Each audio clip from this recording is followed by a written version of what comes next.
আসসালামু আলাইকুম। আজকে আমরা এসেছি নওগাঁ সাপাহারে। তো আমরা মূলত জানতাম যে আমের রাজধানী কিন্তু রাজশাহী। রাজশাহীর কোথায়? আগে ছিল কিন্তু চাঁপাইনবাবগঞ্জ। কিন্তু বর্তমানে আমের রাজধানী যদি বলা হয় লাস্ট ২-৩ বছর ধরে এর আমের রাজধানী কিন্তু নওগাঁ। তো নওগাঁকে রাজধানী বলার বিভিন্ন কারণ আছে। কারণ এখানে গড় যে উৎপাদন সেটা কিন্তু অনেক বেশি এবং এখানে সারা বছর আম পাওয়া যায়।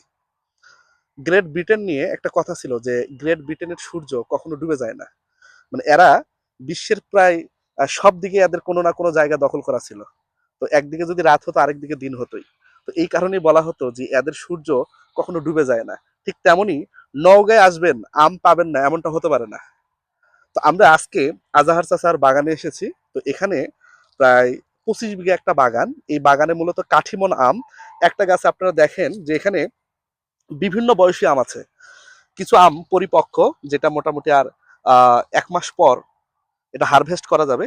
এরপর আরো কিছু আম আছে আরেকটু বড়, আরেকটু ছোট, যেটা মোটামুটি মাস ২ এক পর হারভেস্ট করা যাবে। এবং কিছু কিছু আমের কেবল মুকুল আসতেছে।